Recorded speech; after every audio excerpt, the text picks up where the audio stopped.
Mas, aku mau kamu nanti malam tidur pakai celana dalamku. Akhirnya permintaan Centil sudah disebutkan. Apa? Kamu mau aku pakai sempak bolongmu itu? Tanya Basuki tidak percaya. Ya, aku cuma mau itu mas. Gak susah kan? Kamu mandi, ganti pakai celana dalamku dan tidur nyenyak. Jawab Centil. Tapi itu kan bau, percuma aku mandi kalau harus pakai punyamu. Akhirnya malam itu Basuki tidur memakai celana dalam Centil. Pada awalnya dia sangat jijik dan risih. Namun setelah dipakai, ternyata terasa sejuk dan sama sekali tidak berbau. Bahkan Basuki bisa tidur nyenyak semalam suntuk. Dan setiap malam Basuki melakukan hal itu. Dan ternyata benar apa yang dikatakan Centil. Semenjak Basuki melakukan ritual itu, pria itu langsung kebanjiran order. Para penumpang ojeknya sangat ramai. Wajahnya berbinar dengan hasil yang dia dapatkan. Hari itu, Basuki mendapatkan hasil paling banyak selama dia menekuni dunia perojekan. Alhamdulillah, dia rebahkan tubuhnya hari ini dia mendapatkan banyak penumpang. Centil. Hantu wanita itu menjanjikan akan mengabulkan semua yang menjadi permintaan Basuki. Asalkan Basuki juga mau memberikan apa yang dia inginkan. Berbeda dengan pesugihan yang lain, Centil tidak menginginkan nyawa seseorang untuk dijadikan tumbal. Hantu wanita ini hanya menginginkan Basuki memakai celana dalam miliknya di malam hari ketika tidur. Awalnya Basuki menolak karena ini termasuk jalan sesat dan tidak dibenarkan oleh agamanya. Namun karena desakan kebutuhan hidup di kota besar, akhirnya Basuki menerima perjanjian dengan makhluk astral bernama Centil ini. Basuki matanya menerawang jauh ke atap kamar, membayangkan dirinya menjadi kaya raya dan menyanding Heni, gadis kembang desa putri Pak Asmuni. Basuki si tukang ojek yang selalu berambisi untuk menjadi kaya dan punya banyak harta untuk menyunting kekasih hatinya, Heni. Namun pekerjaannya yang hanya sebagai tukang ojek hanya memperlambat langkahnya mewujudkan cita-citanya untuk menjadi kaya. Sebagai seseorang yang tak memiliki pendidikan tinggi, menurutnya tidak ada pekerjaan lain yang lebih menghasilkan selain menjadi sopir ojek. Heni si cantik jelita primadona desa Bak Mutiara terindah, wanita yang tetap terlihat mempesona meskipun dengan penampilan sederhana. Putri tunggal juragan pisang yang memiliki wajah garang itu tidak hanya menjadi idaman para duda dan bujang, tapi juga suami orang. Basuki harus rela melakukan apa yang sudah menjadi isi perjanjiannya dengan si Centil, karena begitu banyak saingan untuk mendapatkan cinta Heni. Akan tetapi tidak dengan Pak Asmuni. Juragan pisang orang tua tunggal Heni, karena menjadi ayah sekaligus ibu untuk putri satu-satunya, pria berwajah garang itu memiliki cita-cita ingin membahagiakan putrinya dengan memberikan kehidupan yang nyaman dan mapan untuk Heni. Seperti orang tua yang lain, Pak Asmuni juga mendapatkan punya menantu yang tak hanya tampan, tapi juga memiliki kemewahan yang sepadan dan setara dengan strata sosialnya. Namun Basuki tetap semangat dan bertekad ingin memiliki Heni. Dia percaya cinta bisa meluluhkan hati seseorang. Lambat laun dia pasti bisa membuat Heni mencintainya. Iming-iming bantuan dari si Centil, hantu wanita penunggu celana dalam usang tersebut, Basuki berharap keinginannya menjadi nyata, bisa cepat kaya tanpa harus lelah bekerja. Jika menjadi kaya, orang akan segan dan tidak akan merendahkannya. Dengan dukungan Simbah, Basuki menerima perjanjian konyol dan tidak masuk akal itu dengan si Centil. Awalnya Basuki bingung kenapa Simbah seperti tahu sesuatu tentang jalan sesat yang akan Basuki tempuh saat dia menceritakan semuanya. Mbah, nenek tua yang sampai sekarang tidak diketahui namanya. Selama ini Basuki hanya memanggil wanita tua yang dia temukan tersesat di jalan itu dengan sebutan Mbah. Dia juga tidak tahu asal-usul Simbah. Yang dia tahu Simbah itu baik dan menyayanginya seperti cucunya sendiri. Cinta membuat Basuki buta dan lupa diri. Dia lupa kepada sang pemberi rezeki yang selama ini menjadi tempatnya mengharap belas kasih. Obsesinya untuk memiliki Heni membutakan mata hatinya. Yang ada di pikirannya hanyalah Heni, dan Heni, sang kekasih hati. Pagi itu sebelum berangkat ngojek, Basuki berkaca di kaca spionnya yang sebagian sudah retak. Menyisir kembali rambutnya yang masih sedikit basah agar terlihat semakin tampan. Basuki menarik gasnya agar motor yang dikendarainya melaju lebih cepat. Tidak sabar ingin segera bertemu dengan gadis pujaan yang beberapa hari ini tidak bisa ditemui. Tidak seperti hari-hari sebelumnya yang hanya berani mandang Heni dari seberang jalan. Akhir-akhir ini Basuki lebih berani dengan menghentikan langsung laju motornya di depan kios Heni. "Pagi Dek Heni," sapa Basuki. "Pagi juga Mas," balas Heni. "Apa kabarmu Dek?" Basuki sudah turun dari motornya kemudian mengikuti Heni masuk ke dalam kios. Tak ada angin, tak ada hujan, Pak Asmuni tiba-tiba muncul dengan wajah garangnya. Pak Asmuni sudah berdiri di samping mobil pikapnya sambil berkacak pinggang. "Kamu ngapain pagi-pagi sudah ganggu anakku?" kata Pak Asmuni ketus. "Pagi-pagi jangan diawali dengan emosi Pak D," kata Basuki. Seperti biasa Pak Asmuni tidak pernah rela anaknya berduaan dengan Basuki. Pak Asmuni berjalan mendekat, satu tangannya berkacak pinggang dan satu lagi memainkan ujung kumisnya. Raut wajahnya sudah pasti memandang rendah sosok Basuki. Matanya mengamati Basuki dari atas sampai bawah, meneliti adakah perubahan dari diri Basuki. "Tumben kowe mambu wangi, malam Jumat, atus kembang yo." "Biar apa? Biar ada yang suka kamu," kata Pak Asmuni mengejek Basuki. "Iya Pak D," jawab Basuki. "Ya mungkin saja Dek Heni bisa jatuh cinta sama saya kalau saya mandi kembang," kata Basuki berusaha membalas ajakan Pak Asmuni dengan candaan. "Alah mbel gedes, cuih." Pak Asmuni tidak segan meludah di depan Basuki. Wajah garangnya mulai dia tunjukkan kembali. "Kamu lihat penampilanmu itu, apa sudah pantas bisa memikat anakku? Apa kamu mau ajak anakku panas-panasan pakai motor bututmu itu?" Pak Asmuni menunjuk motor Basuki dengan ekor matanya. "Enggak Pak D, aku enggak rela Dek Heni jadi hitam kepanasan." "Iya, aku juga enggak rela Heni jadi ikutan hitam degil kayak kamu," hina Pak Asmuni. Basuki menghela napas. Dia sudah tahu akhirnya akan seperti ini jika bertemu dengan ayah dari Heni itu. "Ya sudah Pak D, aku permisi dulu," pamit Basuki. Bagi Pak Asmuni, menghina adalah cara terampuh untuk mengusir Basuki. Dengan memendam rasa sakit di hatinya, Basuki memaksakan tubuhnya untuk pergi dari tempat itu. Di tengah jalan, tiba-tiba Basuki mendengar suara dejitan ban bergesek dengan aspal dan benturan keras yang mengejutkan dirinya dan maksanya untuk menarik tuas rem. Cet, bruak, brak, piar. "Woi, jangan lari!" teriak beberapa orang sekitar yang melihat kejadian itu. "Pak, tolong dikejar mobil warna putih itu!" Seseorang juga berteriak tak kalah keras.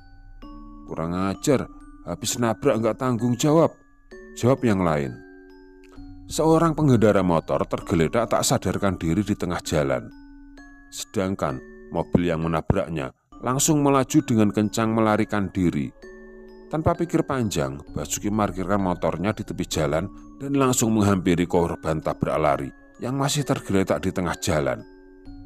Tidak seperti sebagian orang yang hanya berteriak, Basuki langsung jongkok memastikan korban yang ternyata, Mas, tolong bantu angkat ke pinggir biar gak macet. Oke, Basuki panik. Setelah itu, Basuki membawa korban tabrak lari itu ke dalam boncengannya. Pelan dengan satu tangan memegang stang motor dan satu lagi memegang tangan pria Parubaya yang masih tidak sadarkan diri. Keluarga dari Pak Yusuf, dari sekian banyak keluarga yang menunggu di luar, tidak ada satupun yang berdiri saat nama itu disebutkan. Basuki yang masih menunggu di sana juga celingukan. Dia bingung apa Pak Yusuf itu nama orang yang dia selamatkan. Keluarga dari korban kecelakaan. Kali ini seorang suster yang memanggil. Yang bapak-bapak itu ya sus? Spontan Basuki berdiri dan bertanya dengan lantang yang membuat semua orang melihat ke arahnya. Ya pak. Apa bapak keluarganya? Basuki menggeleng sambil berjalan ke arah suster yang berdiri di depan pintu IGD. Saya bukan keluarganya sus, tapi saya yang bawa orang itu ke sini. Anda bukan yang nabrak kan? Suster itu penuh selidik. Sontak Basuki menggeleng. Bukan sus, bukan saya yang nabrak. Kalau begitu segera hubungi keluarganya. Ada beberapa tindakan yang butuh tanda tangan keluarganya, juga ada administrasi yang harus dibayarkan. Jelas suster itu sambil memberikan sarek kertas dan beberapa barang milik bapak korban kecelakaan. Baik sus, saya akan hubungi keluarganya.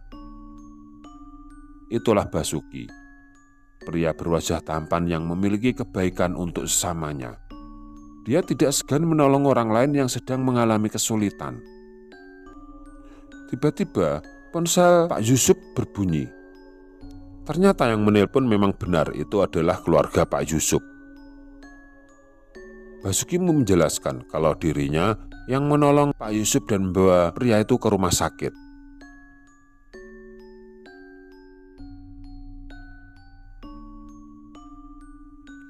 Mas, bangun mas. Sontak Basuki membuka matanya lebar-lebar. Dia hampir jatuh terjungkal. Dia lupa kalau dia sedang tidur dengan posisi duduk. Untung saja dia masih bisa menjaga keseimbangan tubuhnya.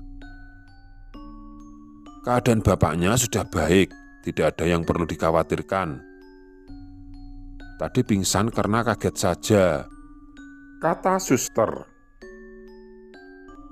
Berarti saya sudah boleh pulang ya sus, kata Pak Yusuf angkat bicara. Basuki diri mematung di depan ranjang Pak Yusuf. Yang memutuskan untuk bisa pulang atau tidak bukan saya pak. Nanti nunggu dokternya datang, bapak istirahat saja dulu. Kembali suster itu menjelaskan dengan ramah kepada Pak Yusuf. Makasih ya mas, ucap Pak Yusuf kepada Basuki. Basuki mengangguk dengan mengiringkan senyum di bibirnya. Nama saya Basuki pak. Sudah tugas semua orang membantu sesamanya. Hanya itu yang bisa saya lakukan. Mungkin iya seperti itu, tapi apa iya ada yang sampai nungguin di rumah sakit seperti sampean begini? Oh iya, ini dimakan dulu pak. Basuki mengambil jatah makan dari rumah sakit. Nanti saja Bas, biar anak saya yang menyuapin, ujar Pak Yusuf. Assalamualaikum. Seorang gadis mengucapkan salam kemudian masuk. Semua orang menoleh termasuk Basuki. Basuki pun terpana. Seorang gadis berpenampilan syar'i berjalan mendekati ke arah ranjang Pak Yusuf. Waalaikumsalam warahmatullahi wabarakatuh. Basuki dan Pak Yusuf kompak menjawab salam bersamaan. Kejadiannya bagaimana pak? Tanya gadis itu kepada Pak Yusuf. Gak tahu Tin, tiba-tiba semuanya sudah kejadian dan bapak sudah di rumah sakit. Untung saja ada Basuki yang nolongin bapak dan nungguin bapak sampai sekarang. Jelas Pak Yusuf pada anaknya. Mendengar penjelasan dari bapaknya, gadis cantik itu menoleh kepada Basuki yang masih setia pada posisinya. duduk di sofa dan diam tanpa bersuara. Mata keduanya bertemu. Basuki segera melempar senyum kepada anak gadis Pak Yusuf yang sekarang juga sedang tersenyum padanya. Gadis itu cantik dan terlihat lembut. "Bas, ini kenalkan, Tina, anak gadisku," kata Pak Yusuf memperkenalkan keluarganya. "Tina, dia Basuki yang menolongin Bapak," lanjutnya lagi. "Makasih ya Mas. Saya cuma sekedar menolong Mbak, kebetulan juga lewat depan kejadian," kata Basuki dengan sopan. "Kalau begitu saya pamit dulu ya Pak, Mbak," lanjut Basuki. "Loh, kamu mau kemana Bas?" tanya Pak Yusuf. "Pulang Pak, kan sekarang sudah ada Mbak Tina, jadi saya pamit dulu," jawab Basuki. "Oh ya, nomor HP-mu, sini aku catat," kata Pak Yusuf meminta nomor HP Basuki. Ternyata Pak Yusuf mengundang Basuki untuk makan siang. "Gimana Bas, masakan Tina? Enak enggak?" tanya Pak Yusuf kepada Basuki yang terlihat lahap dengan menambah nasi dan sayur yang dihidangkan. "Enak pol Pak D," jawab pria itu dengan mengacungkan kedua jempolnya. Ikan lele bakar dengan lalapan nasi hangat dan sambal terasi. Basuki benar-benar menikmati masakan Tina yang sederhana tapi sangat lezat itu. "Kamu mau makan enak kayak gini tiap hari Bas?" "Wah, yo jelas mau toh Pak D," kata Basuki yang semakin akrab dengan Pak Yusuf. "Makanan selezat ini nggak mungkin aku nolak," saut Basuki dengan suara yang tidak begitu jelas. Mulutnya penuh dengan makanan yang baru saja dilahapnya. "Makanya kamu cepetan nikahin si Tina, biar dia bisa masakin kamu setiap hari." Mendengar pernyataan yang keluar dari mulut Pak Yusuf, Basuki langsung tersedak. Air satu teko kecil tandas untuk melancarkan nasi yang terhenti di tenggorokannya. Tina yang ikut bergabung makan siang bersama itu, wajahnya tampak bersemu merah. Dengan terang-terangan, ayahnya sendiri meminta Basuki untuk segera menikahinya. Tina hanya diam. Dia tidak menolak, juga tidak menyetujui ucapan sang bapak tercinta. Baginya apa yang diinginkan oleh orang tua adalah jalan yang terbaik untuknya.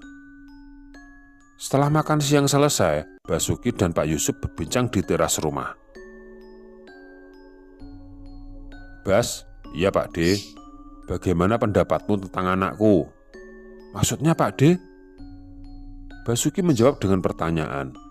"Ya menurutku bagaimana si Tina itu?" "Oh, Tina gadis yang baik Pak D, pendiam, lugu, dan penurut."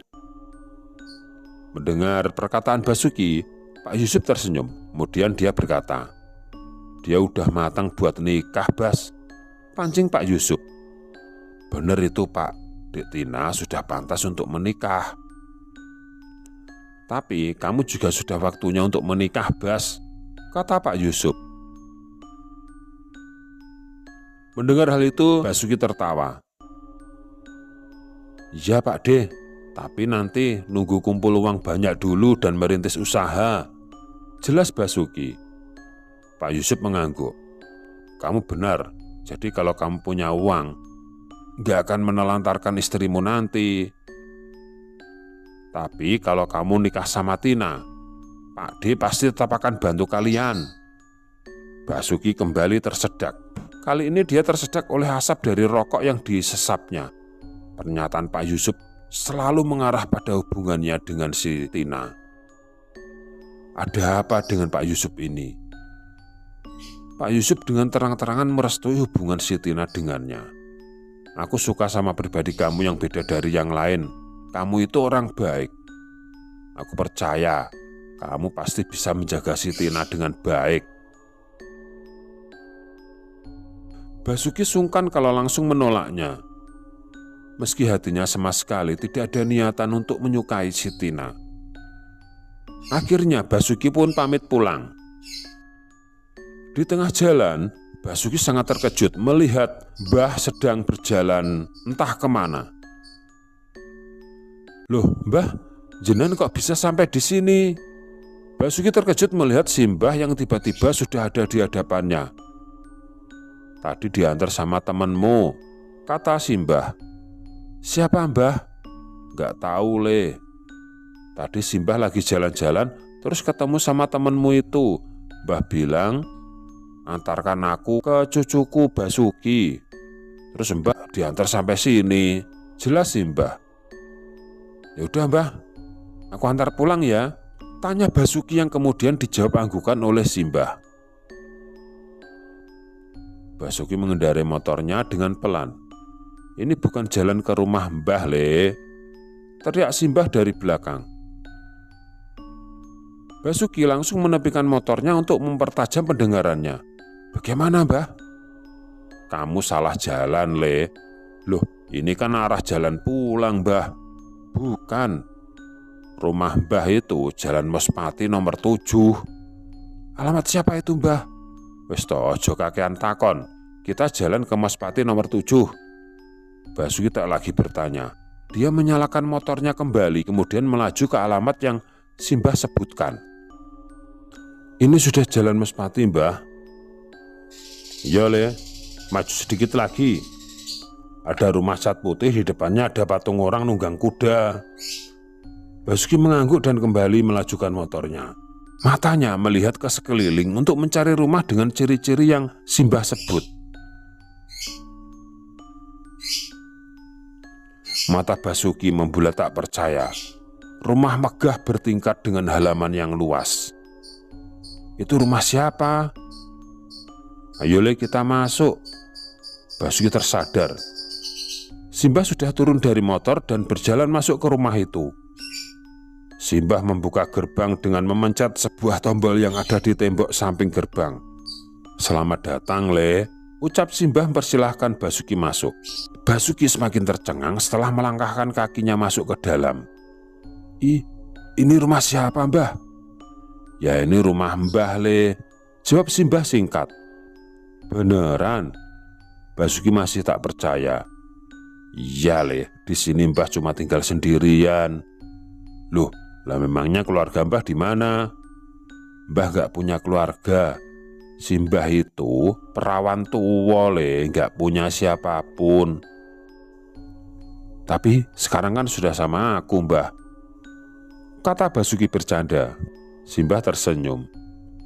Iya le, mulai sekarang kamu tinggal di sini sama Mbah ya. Biar rumah ini ada yang menempatin nantinya. Rumah beserta isinya dan juga semua uang simpanan Simbah itu semuanya Mbah wariskan kepada kamu le. Basuki benar-benar sangat terperanjat. Dia tidak menyangka kalau nenek tua yang selama ini dia tolong ternyata dia adalah orang yang sangat kaya. Tiba-tiba Basuki teringat dengan si hantu centil. Apakah ini kejutan yang diberikan oleh hantu itu padanya? Ingatan Simbah yang kembali dan ternyata Simbah adalah orang kaya. Dia benar-benar tidak menyangka hari ini akan datang. 2 hari berlalu. Pagi yang cerah, Basuki mengawalinya dengan bersantai di teras depan bersama Simbah. Perbincangan ringan sekali terdengar meski harus lebih banyak sabar saat Simbah salah dengar ucapannya. Piye le? Simbah bertanya kepada Basuki. Apanya Mbah? Basuki balik bertanya. Ya sama pacarmu. Kapan mau dikenalin ke Simbah? Dan kapan juga kita ke rumahnya bertemu dengan keluarganya? Simbah memberondong Basuki dengan berbagai macam pertanyaan. Basuki menghela napas lalu menunduk. Ya Mbah, ini aku lagi pesen cincin lamaran buat Dik Heni. Setelah jadi, aku pasti langsung melamarnya Mbah. Jangan lama-lama ya le, Mbah pengen gendong cicit, balas Simbah. Basuki tahu hidup Simbah sangat kesepian. Hampir seluruh hidupnya tidak pernah mendengar tangisan seorang bayi di rumah ini. Akhirnya hari itu juga Basuki bertekad akan melamar Heni. Dia tidak ingin mengecewakan Simbah. Lagi pula sekarang Basuki sudah merasa mampu untuk membahagiakan wanita itu karena warisan harta dari Simbah. Sampai di depan kios pisangnya Pak Asmuni, terlihat Heni sedang melayani pembeli. Dan dia sangat terkejut melihat Basuki yang langsung mematikan motornya dengan wajah tegang. "Dek, loh, Mas Bas, kenapa Mas?" tanya gadis itu. "Bapakmu ada?" "Ada Mas, lagi ke kamar mandi." "Duduk dulu Mas." Heni mengambil kursi plastik di dekatnya, kemudian memberikannya kepada Basuki. "Makasih dek." "Ngopo kowe goleki aku?" Basuki menoleh ke belakang. Pak Asmuni sudah berdiri dengan satu tangan berkacak pinggang dan satu tangan yang lain memainkan kumisnya. "Begini Pak, saya kesini pertama-tama untuk bersilaturahmi, dan yang kedua..." "Alah, nggak usah bertele-tele. Katakan saja apa niatmu datang kemari," potong Pak Asmuni. "Ini saya juga sedang ingin mengutarakannya Pak." "Ya itu bertele-tele namanya. Nggak usah kasih banyak alasan niat kedatanganmu. Satu alasan yang menurutmu penting saja sudah cukup." Basuki menghela napas panjang. Akhirnya dia mengalah. "Begini Pak, maksud kedatangan saya kemari untuk meminang Dek Heni menjadi istri saya," ucap Basuki mantap. Tawa Pak Asmuni meledak. Dalam hatinya, dia berkata, berani-beraninya pria ini terang-terangan meminta anakku untuk menikah dengannya. "Pak, saya berjanji akan membahagiakan Heni Pak," tegas Basuki. Sorot matanya jelas penuh keyakinan. Tawa pria berkumis keriting itu terhenti setelah mendengar ucapan Basuki. Matanya terus menelisik kesungguhan pada pria muda itu. "Tidak," singkat dan tegas jawaban dari Pak Asmuni. "Sekali tidak ya tidak. Sampai kapanpun aku tidak akan rela jika anak gadisku menikah denganmu Basuki." "Pak, saya sudah punya banyak uang Pak. Saya bisa membahagiakan Dek Heni dan menjamin kehidupannya tanpa kekurangan apapun," ucap Basuki lagi. Pria itu mencoba meyakinkan Pak Asmuni jika dirinya sudah mampu menjadi menantunya. "Aku sangat mencintai Dek Heni Pak. Mana mungkin aku rela melihat Dek Heni terlantar." "Sudah ngomongnya." Wajah Pak Asmuni menatap datar. Basuki terdiam, menunggu kalimat selanjutnya yang keluar dari mulut dengan kumis tebal di atasnya itu. "Meskipun sekarang kamu sudah kaya raya dan punya rumah gedongan, perlu kamu tahu, Le, Heni hanya akan aku nikahkan dengan pria yang sepadan dengannya. Pekerjaanmu itu tidak bisa diandalkan," kata Pak Asmuni penuh dengan kesombongan. Tubuh Basuki melemas. Harusnya dia tahu diri. Pak Asmuni sudah mengatakannya dari awal sejak dulu, kalau dirinya tidak pernah pantas menjadi menantunya. Segera Basuki pergi dari tempat itu, tidak mau semakin mempermalukan dirinya dengan memohon belas kasihan dari Pak Asmuni. Melewati sebuah jembatan penghubung antar desa, Basuki menghentikan laju motornya. "Ya Allah, berat sekali ujianmu kali ini ya Allah," kata Basuki dalam hatinya. Basuki pun berteriak sejadi-jadinya. Bersandar di besi pembatas, Basuki meratapi kesedihannya. Dia mengeluarkan kotak cincin dalam saku jaketnya, membuka perlahan dan menatap isinya. Cincin ini harusnya sudah tersemat di jari manis Heni sekarang. Tapi Basuki berteriak sekencang mungkin untuk kesekian kalinya. Tiba-tiba dering ponsel mengejutkannya. Basuki mengeluarkan benda itu. Tertera nama Pak Yusuf tertera pada layar ponsel. Basuki segera menggeser tombol warna hijau untuk mengangkat panggilan Pak Yusuf. Halo Pak D. Halo Bas, kamu di mana sekarang? Tanya Pak Yusuf yang terdengar dari seberang. Ini aku lagi di jalan Pak D, jawab Basuki. Ya sudah, kamu kalau ada waktu datang ke tempatku ya. Iya Pak D, ini juga tidak sibuk kok. Ini saya menuju ke sana, kata Basuki. Sesampai di rumah Pak Yusuf, Basuki segera memarkirkan motornya dan berjalan menuju teras rumah Pak Yusuf. Terlihat lelaki tua itu duduk di teras. Mereka pun sama-sama melempar senyum. Kenapa Bas? Kamu kok kelihatan tegang banget?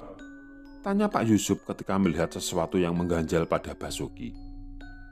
Pak Yusuf pun menanyakan apa yang terjadi.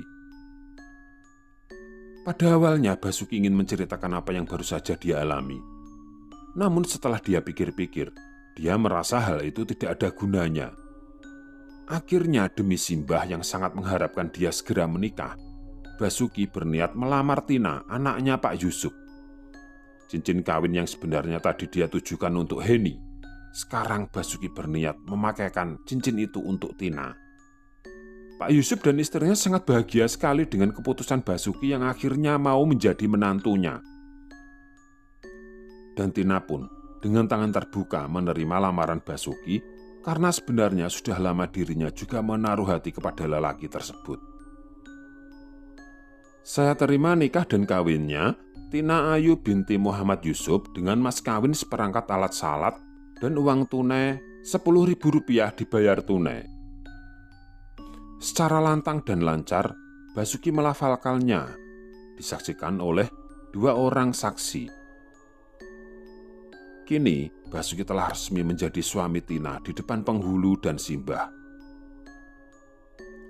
Tina dengan sukarela mencium punggung tangan Basuki yang sekarang sudah menjadi suaminya.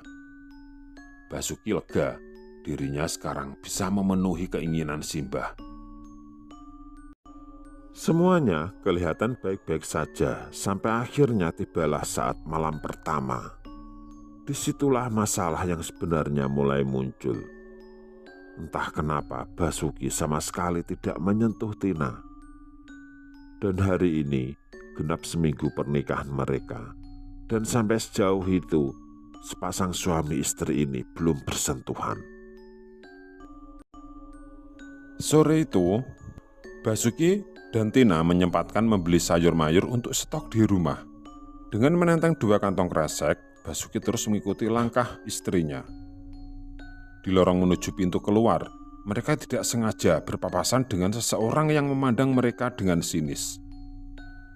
Perut buncit dengan baju berkerah dan sarung kebanggaan, kumis tebal dan tatapan meremehkan seakan menyapa. Basuki terhenyak dan menghentikan langkahnya, seakan kakinya terpasung tak mampu bergerak.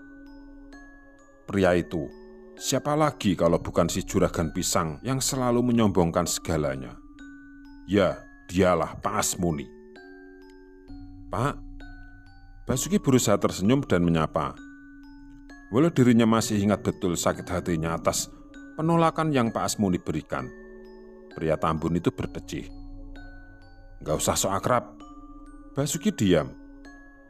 Nyatanya dia masih terbiasa mendapatkan perlakuan demikian. Masih jadi gembel kamu? Tanya Pak Asmuni meremehkan. Ternyata sampai kapanpun pria berbadan besar itu akan terus mencemoohnya. Sudah gak ngojek ya? Sekarang milih jadi kacung. Basuki masih diam dan sesekali melempar senyum. Tidak seperti dulu, Basuki lebih memilih diam daripada membalas ejekan dari Pak Asmuni. Hanya saja rasa sakit di hatinya semakin menjadi. Untung aku gak nerima lamaran kamu. Coba kalau aku terima. Waduh, pasti anakku ikut hidup melarat sepertimu. Basuki menggenggam erat-erat kantong kresek yang dibawa di kedua tangannya. Tangannya mengepal untuk menahan sesuatu yang ingin meledak. Rasanya sudah cukup lama orang ini terus menghinanya. Pria yang berdiri dengan pongah di hadapannya itu harus tahu jika dirinya bukan lagi Basuki yang dulu. Ketika Basuki hendak membalas cemoohan Pak Asmuni, tiba-tiba Tina memanggilnya. "Mas." Wanita itu berdiri tepat di belakang Pak Asmuni. Kedua pria itu menoleh.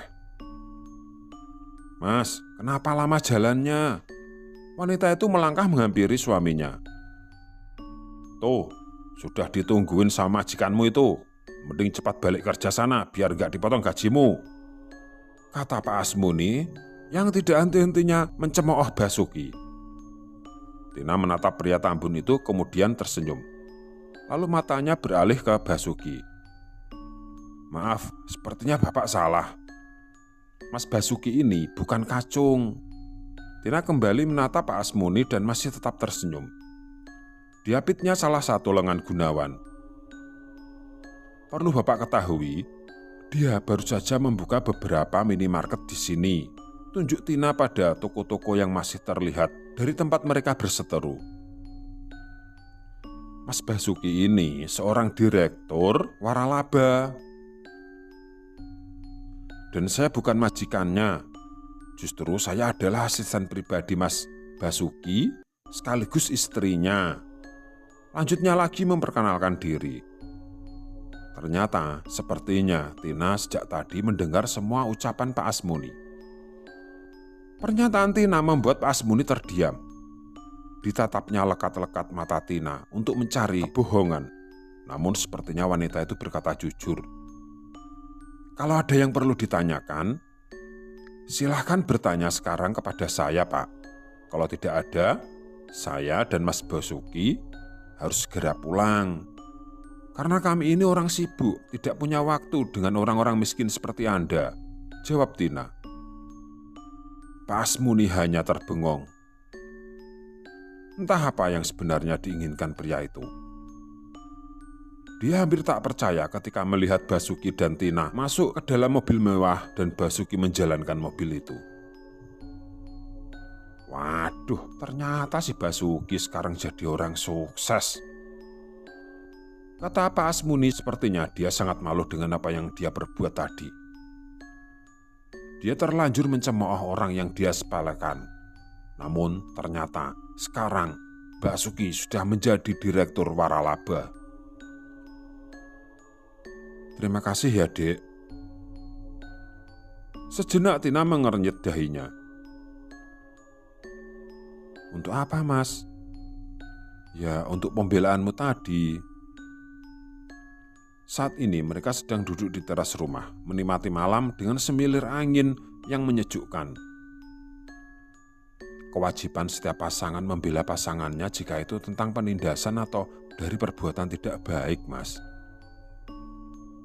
kata Tina. "Memangnya dia itu siapa, Mas?" Kembali Tina bertanya kepada Basuki. "Dia itu Pak Asmuni, Dek, pemilik toko buah pisang yang ada di depan pasar." "Apa yang membuat dia bisa sebenci itu sama kamu, Mas?" Kini Tina mulai ingin tahu akan masa lalu suaminya. Sejenak Basuki menunduk, tapi kemudian dia berkata, "Mas sangat menyukai anaknya." Mata Tina terbelalak. Apa itu sebabnya sampai sekarang Basuki tidak mau menyentuhnya karena masih ada orang lain di hatinya? Tina tidak bertanya lagi. Dia lebih memilih menunggu suaminya untuk menceritakan semuanya sendiri. Cinta Mas padanya sepertinya bertepuk sebelah tangan, dan Pak Asmuni tidak pernah merestui keinginan Mas untuk menikahi anaknya. Mas sangat mencintainya. Sampai semuanya akan Mas lakukan untuk mendapatkan hati Heni dan bapaknya. Basuki terdiam sejenak sebelum memulai ceritanya kembali. Risih rasanya untuk mengatakan yang sebenarnya pada orang lain. Dia takut jika Tina tidak akan pernah menerimanya kembali jika sudah mengetahui semuanya. Akhirnya, dengan mantap, Basuki bercerita. Tidak ada yang dia tutupi sampai semuanya berakhir dengan pernikahannya. Tina dengan seksama mendengarkan cerita yang mengalir. Sesekali emosi yang terlihat di wajahnya berubah-ubah. Dalam hati wanita itu benar-benar menyayangkan perbuatan Basuki selama ini. Semuanya sudah tergaris, Dek. Kalau saja tidak begitu, mungkin Mas tidak bertemu sama kamu, Dek. Terlepas dari apapun, Mas sangat beruntung menikahi Dek Tina. Kamu adalah bidadari surga yang Tuhan turunkan untuk menjadi pendamping hidupku. Kalimat terakhir Basuki membuat Tina tersipu. Maafin Mas ya, Dek. Mas belum bisa menjadi suami yang baik. Dan terima kasih sudah mau menerima Mas apa adanya tanpa melihat fisik dan materi. Dan maaf kalau sebenarnya Mas bukan orang sebaik yang Dek Tina kira.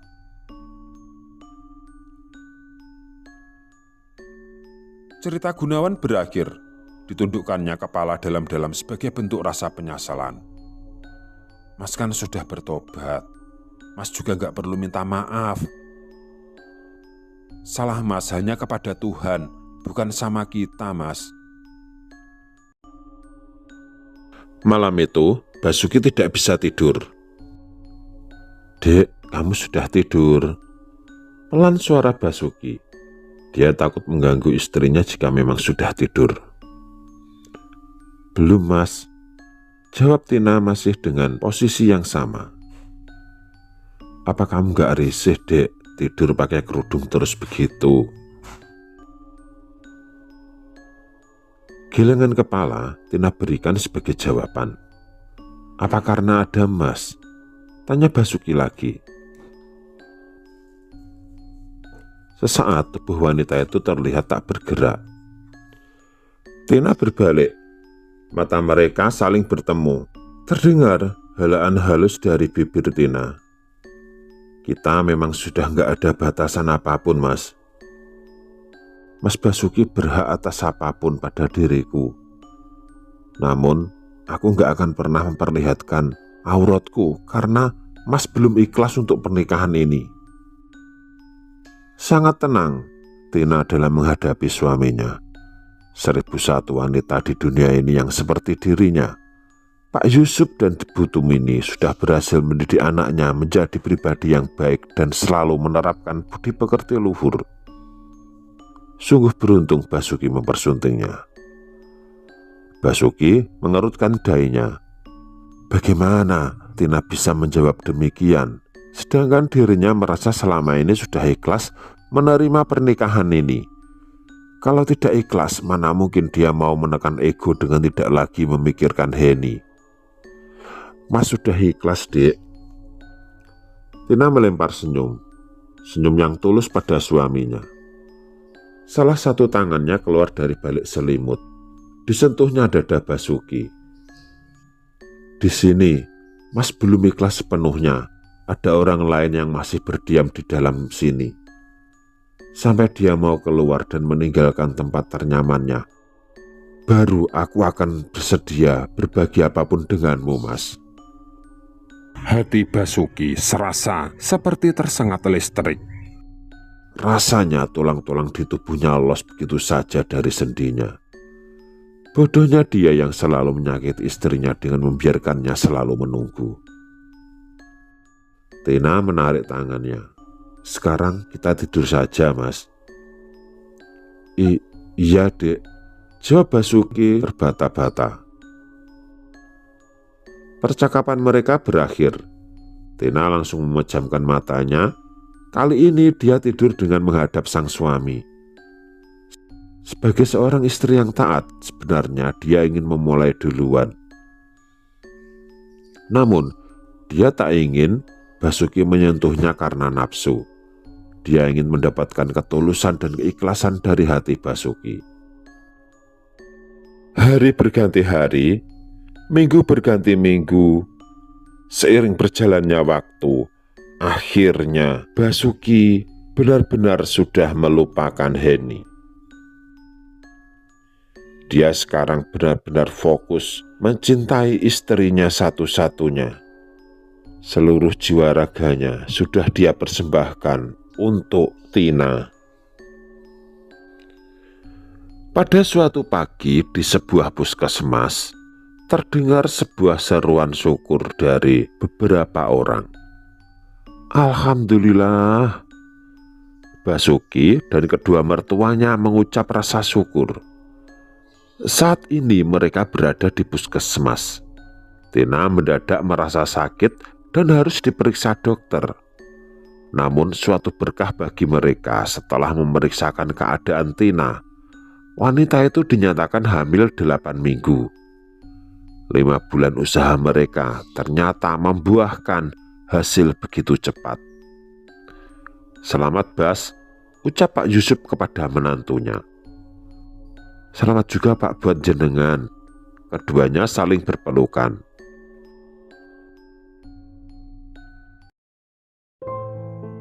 Sekian untuk kisah kali ini. Bagaimana menurut kalian tentang kisah ini? Tulis komentar kalian di kolom komentar. Dan semoga apa yang sudah saya sampaikan dalam kisah ini dapat dijadikan pembelajaran untuk kita semua. Jangan lupa komen, like, dan subscribe. Sekian dan terima kasih, semoga bermanfaat. Wassalamualaikum warahmatullahi wabarakatuh.